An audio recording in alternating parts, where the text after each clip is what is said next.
J'étais rentrée dans un questionnement, tout d'abord dans une conscientisation précise de se dire en fait que la prochaine étape d'exploration va être de déterminer comment est-ce qu'on se victimise, comment est-ce qu'on rentre dans le rôle de la victime et comment comment on y reste coincé et, euh, et de comprendre qu'en fait le vrai problème sociétal c'est pas les bourreaux. Le vrai problème sociétal, c'est les victimes. Bon. Euh, Après, bien sûr, sans rentrer dans les victimes physiques, de choses qui sont extrêmes, là, c'est pas la question.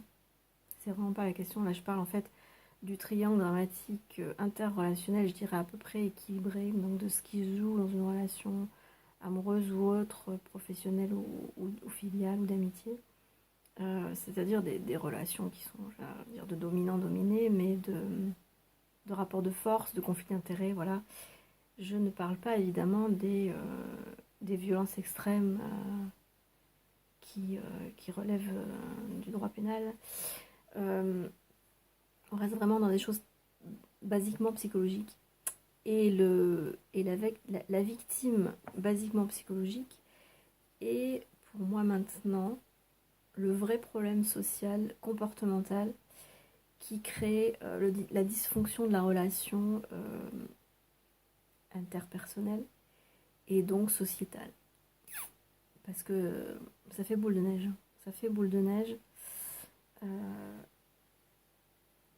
que ce soit dans les gouvernements, que ce soit dans les institutions, dans les entreprises, dans les relations entre nations, etc. Euh, dans tout ce qui est la psyché, enfin tout ce qui fait la psyché, victime, bourreau, et voilà. Et donc je me suis posé la question, c'est pour ça que j'ai passé au sauveur. Je me suis posé la question, mais comment est-ce qu'on fait lorsqu'on s'est rendu compte de son propre rôle de victime dans les jeux? Alors bien sûr, hein, on intervertit les rôles hein, épisodiquement. On est des fois le bourreau, des fois la victime, suivant les personnes avec qui on joue, hein, les drames. Euh, bon, moi je sais que principalement, surtout en ce moment, ce que j'étudie, c'est le rôle de victime. Euh, Même si j'ai, dans certaines relations, été le bourreau. Là, je suis identifiée à mon rôle de gentil. D'ailleurs, je repense au bouquin de Frank Lobvet, Un homme debout, que je vais, je pense, revoir un petit peu, parce qu'il parle bien de ça,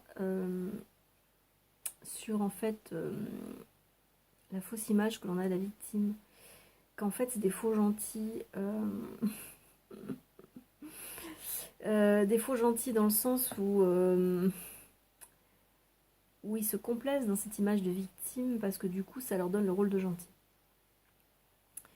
Que c'est très difficile pour une victime de sortir du rôle de gentil parce que si jamais il en sortait, il arrêterait d'être gentil. Alors, oh mon Dieu, c'est judéo-chrétiennement très difficile de sortir du rôle du gentil, surtout quand on n'est pas judéo. Comment dire? Non, ça c'est une blague qui vaut rien, je vous assure. Bon bref, parce que les noms judéos sont appelés les gentils par les judéos, c'est pour ça. Euh, bon, donc sortir du rôle de gentil, c'est pas une chose facile, parce que c'est un joli rôle, hein. Voilà. Donc c'est pour ça on a plus de facilité à être une victime, et c'est plus facile. Alors bien sûr, ça fait souffrir, hein, c'est très pénible dans la relation.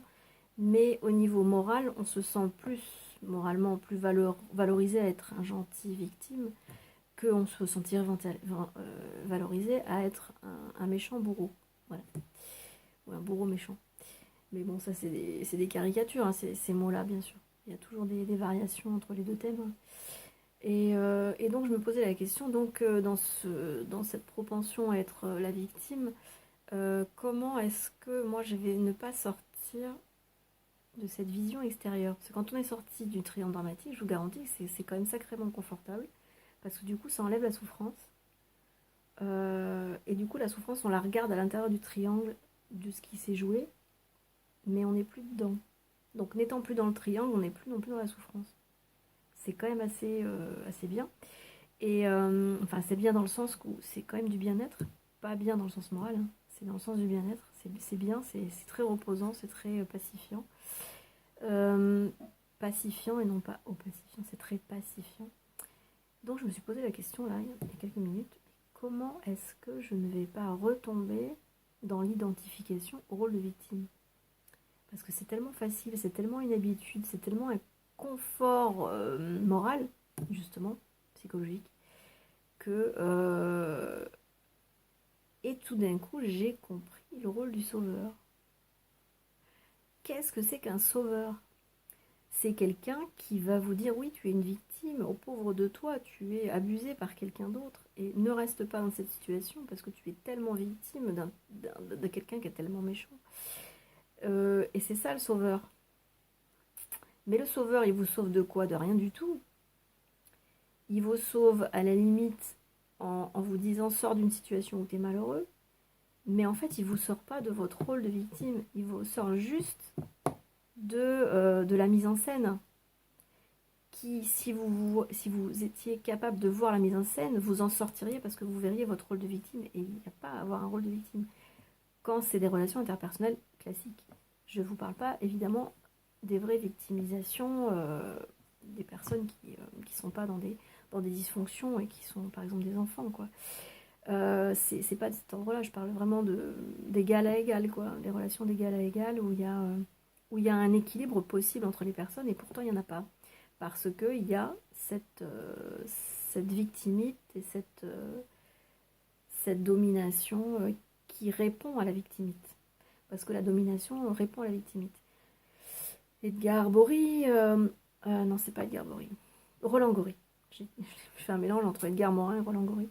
Donc Roland Gori, dans La Fabrique des imposteurs, j'en parle souvent, parce que dans tout son développement, il parle surtout comment on fabrique les bourreaux et les dominants.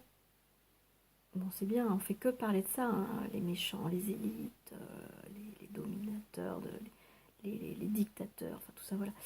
Mais on ne parle pas, et Roland Gori, il en parle quelques instants dans son exposé.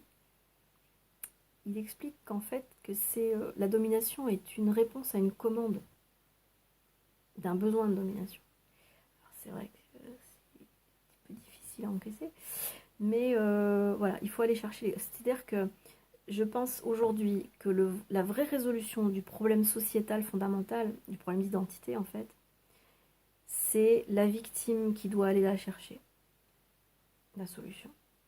C'est-à-dire que si la victime, elle arrête d'être victime, de par des propensions que je pense que je vais me mettre à aller étudier, parce que franchement c'est là que ça se situe à mon avis, dans cette ignorance de la victime. La victime est ignorante d'elle-même, la victime est ignorante des processus qui sont engagés dans le conflit relationnel, donc dominant-dominé. Elle est inconsciente, totalement inconsciente, donc c'est de l'ignorance, hein.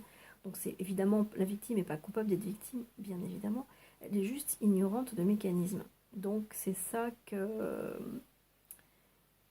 qu'en fait une victime, enfin en tout cas une personne identifiée au rôle de victime peut aller voir, chercher en elle-même, dans ses ombres, quoi, dans son émotionnel. Qu'est-ce qui fait que elle a cette propension à se mettre en infériorité, en quelque sorte, pour passer une commande de domination. Et du coup, elle va parce que les candidats à la domination sont très nombreux, hein, ça y a pas de problème, donc elle trouvera toujours un candidat.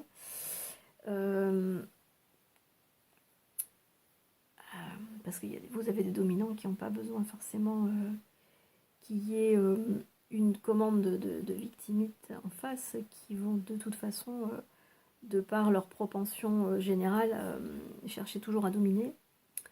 Et forcément, on rencontre toujours la personne qui correspond à ça.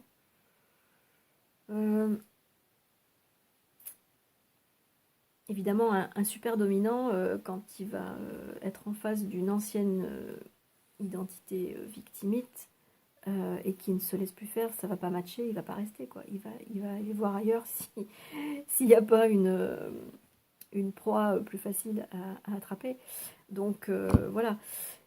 Mais c'est au fur et à mesure que les victimes vont se réveiller et puis vont rentrer dans leur identité, dans leur souveraineté, que les dominants vont forcément s'essouffler dans leur recherche de proie, parce qu'ils n'en trouveront plus, quoi. Entre guillemets, ça peut durer des siècles, cette histoire-là. Mais peut-être qu'avec le temps, on peut apprendre dans l'évolution de la conscience à tous ces mécanismes de la victimite, donc de l'émotivite aussi. On peut apprendre à cerner ça et pourquoi pas à enseigner ça dans les écoles.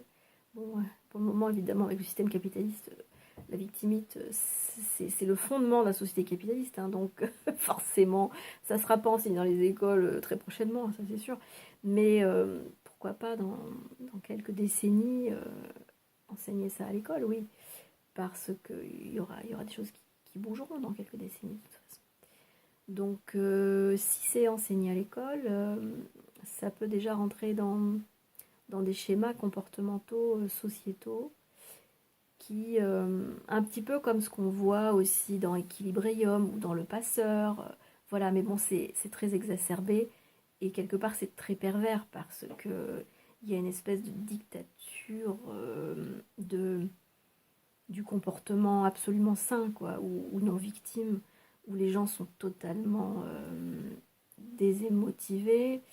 Et voilà, enfin, il y a une perversion de la recherche de la non-victimite, c'est-à-dire qu'une égalité, c'est-à-dire que c'est carrément un communisme marxiste totalitaire qui fait que tout doit être égal de par des lois.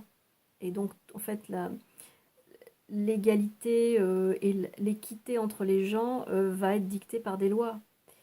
Et donc, c'est des systèmes totalitaires, donc c'est totalement nul et non avenu, parce que c'est pas ça qui peut vraiment résoudre le problème humain, hein.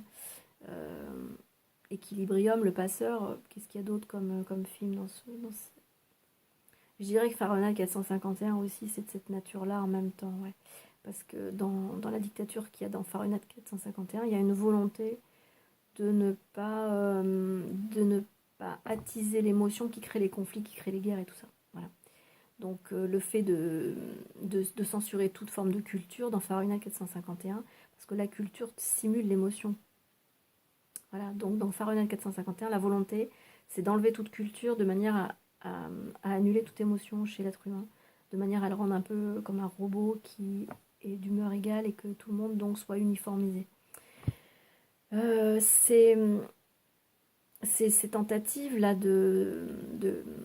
d'idéologie ou de psychologie idéaliste plutôt, utopiste, c'est pas la solution, bien évidemment.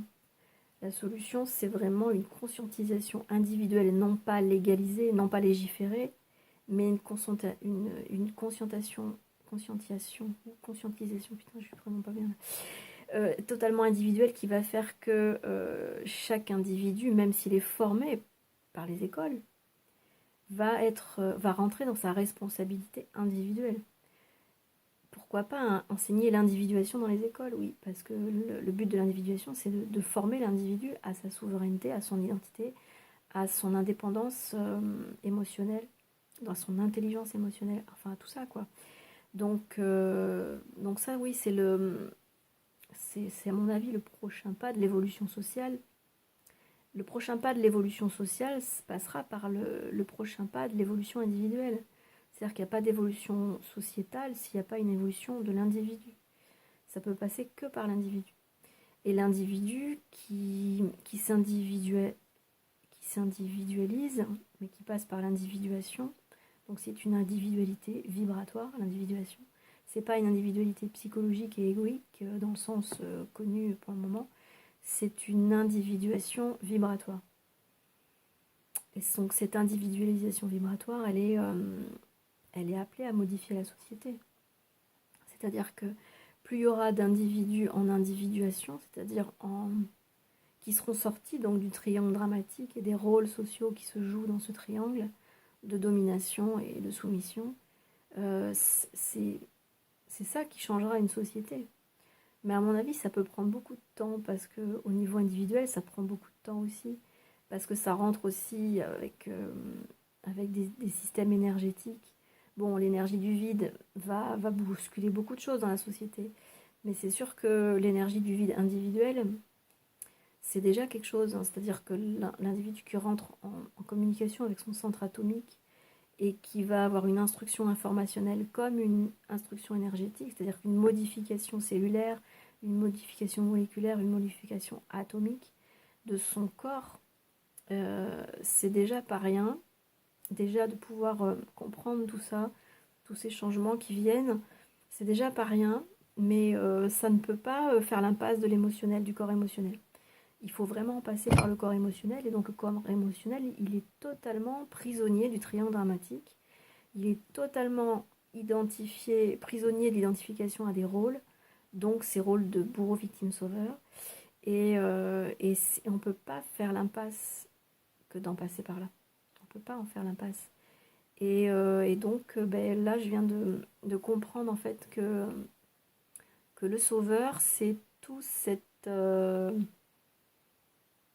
environnement culturel qui fait que on va avoir des amis, de la famille qui vont nous dire oh, la situation que tu vis, c'est pas possible, faut pas te laisser faire, tu te rends compte, cette personne avec qui tu es en relation, c'est pas, tu peux pas rester là, enfin bon, t'es victime quoi.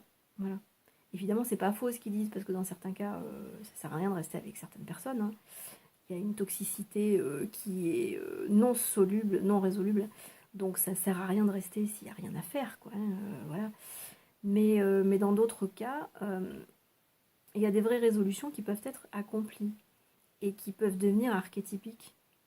C'est-à-dire qu'une résolution archétypique d'une situation qui est apparemment toxique, mais qui en fait ne l'est pas, qui a juste les éléments constituants d'une relation dramatique, triangulaire, euh, peut être résolue avec de l'intelligence émotionnelle et de l'intelligence atomique. Voilà. S'il y a de l'intelligence émotionnelle, c'est-à-dire euh, une vraie volonté d'aller voir les ombres, un vrai courage d'aller voir les ombres. Ensuite, il y a effectivement obligatoirement une rentrée en relation avec l'atomique, parce que entre l'ombre et l'atomique, il n'y a qu'un pas, hein. Donc, parce que l'ombre, c'est le subatomique, et le subatomique, c'est quand même très proche du noyau de l'atome. Donc, quand vous allez voir le subatomique, forcément, donc le corps émotionnel, il est complètement collé au subatomique et complètement dépendant du subatomique, n'ayant que le corps vital en membrane qui fait le lien entre le subatome et le corps émotionnel. Donc, ben, c'est presque, ça se jouxte, hein, le corps vital étant une membrane très très fine et très puissante qui allie le corps émotionnel, qui est presque le corps physique, et le corps subatomique, j'ai envie de dire, qui est le corps mental intermédiaire. Après, vous avez le corps mental, c'est peut-être le corps causal, j'en sais rien, enfin, je connais pas tout des technicités de langage, mais en tout cas, le corps mental supérieur, comme le disent certaines traditions, c'est le noyau atomique, c'est l'antimatière, enfin, c'est l'antimatière. C'est la porte de l'antimatière qui est de l'autre côté du noyau atomique. Et tout ça, c'est tout un circuit de mouvement d'énergie qui va jusqu'à la manifestation de la relation triangulaire du triangle dramatique. Et après, avec tout ce qu'on peut voir des problèmes sociaux. Et aujourd'hui, on en est quand même à des paroxysmes de problèmes sociaux, à des manipulations dictatoriales qui répondent en fait à une saturation de l'aspect dominant-dominé du social global, qui nous amène à des situations saturatoires écologiques, économiques, enfin, on est dans la saturation totale à tout point de vue, voilà, au niveau sociétal. Donc, c'est vraiment le moment de se poser les questions des causes de ça. Parce que c'est pas une histoire de méchant et de gentil uniquement. Ça, c'est la partie qui est émergée de l'iceberg. La partie immergée, par contre, c'est tout un truc énergétique. Et c'est pas une énergétique qui est de l'ordre des problèmes énergétiques que nous avons aujourd'hui, qui n'existent pas, parce qu'en fait, les problèmes énergétiques n'existent pas, étant donné que l'énergie du vide est disponible depuis fort longtemps. En fait, les vrais problèmes sont des problèmes énergétiques psychiques. C'est-à-dire que l'être humain n'est pas capable de faire face à son vide intérieur, donc il va compenser par des conflits extérieurs. Voilà. C'est-à-dire, ne résolvant pas son conflit intérieur, il va le projeter en conflit extérieur. Donc, le problème énergétique extérieur, écologique et tout ça, c'est un faux problème. C'est vraiment un faux problème. Bon, c'est ce qu'on nous présente. C'est ce qu'on nous présente dans les médias. Et puis aujourd'hui, la crise sanitaire et tout, c'est juste un prétexte. C'est juste un prétexte qui participe aussi à vouloir, dans l'inconscient collectif, enfin dans le subconscient collectif, à vouloir mettre l'être humain global en situation de saturation. Et aujourd'hui, en fait, le programme est arrivé à exécution complète, on va dire, ce qu'on appelle la fin des temps, où on arrive à une saturation globale qui fait que là, il faut se poser les vraies questions et aller voir les causes et non pas regarder simplement les symptômes. Parce qu'aujourd'hui, les symptômes, on les voit, quoi. Et puis, on peut essayer de les faire parler, les symptômes, et regarder ce qu'il y a comme cause derrière. Voilà. Donc, enfin, voilà. Et donc, au niveau individuel, c'est ça, c'est chacun à regarder finalement comment est-ce qu'il s'identifie à un personnage. Alors, on peut être dans un personnage de bourreau, on peut, suivant les gens avec lesquels on interagit, on mélange les rôles, hein, on change, on fait à tour de rôle les rôles, mais c'est vraiment le rôle de la victime, c'est celui en fait qui orchestre. C'est la victime qui orchestre le triangle dramatique. C'est-à-dire que s'il n'y a pas de victime identifiée, s'il n'y a pas un être qui s'identifie à une victime, il n'y aura pas de sauveur. Enfin, forcément, il n'y aura pas de bourreau parce qu'il ira voir ailleurs. Il ira chercher une victime ailleurs et puis au bout d'un moment, il n'en trouvera plus. Parce que les gens auraient tellement évolué qu'il n'y aura plus de victimes. Et donc les bourreaux, ils auront qu'à se... Hein, voilà. Ils auront qu'à aller se faire foutre. Mais enfin, après, ils vont être obligés d'évoluer eux aussi, quoi. Et puis même, d'ailleurs, est-ce qu'ils ne répondent pas à une nécessité? Est-ce qu'ils existent vraiment dans leur... voilà. Est-ce que tout ça, ça ne participe pas à une mécanique globale qui fait qu'ils se trouvent là parce qu'ils sont nécessaires à un certain moment, quoi. Enfin bon, voilà. Bon, ça, c'est de l'écologique, hein, je dirais. Et puis, et du coup, est-ce qu'il y aurait des sauveurs s'il n'y avait pas de bourreau, s'il n'y avait pas de victime? Moi, je dirais que ça va dans ce sens. C'est-à-dire qu'il y a une victime, donc il y a un bourreau, et donc il y a un sauveur. Voilà. À partir du moment où la victime disparaît, le triangle, il se casse la gueule, quoi. Bon. Évidemment, on n'est pas dans la situation prochainement idéale à ce qu'il n'y ait plus de victimes. C'est-à-dire que les gens soient tellement évolués psychiquement et réussi à résoudre leurs conflits intérieurs, de faire face au vide, etc. Et du coup, de rentrer aussi dans une énergétique, dans une autonomie énergétique, psychique, qui les amènera forcément à être capables de faire face à ce que va provoquer au niveau sociétal la mise sur le marché de l'énergie du vide. Voilà. Parce que ça, c'est un vrai problème aussi. Le vrai problème, c'est pas le manque de ressources.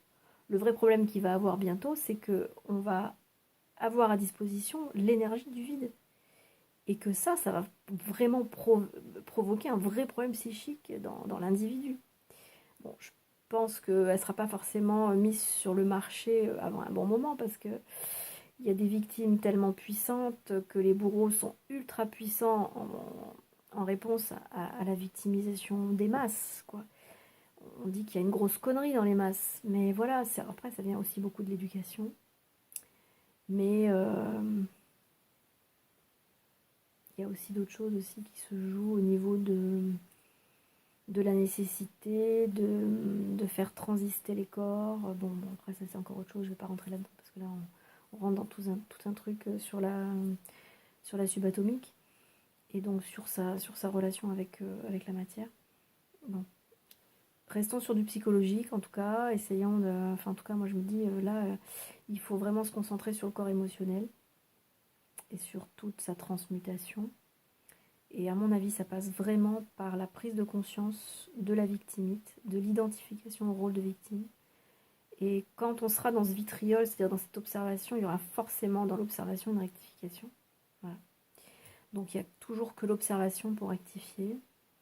Il y a toujours que le fait de visiter l'intérieur de l'humus pour arriver à rectifier, à trouver l'équilibre. la pierre occulte, quoi. L'équilibre entre les forces.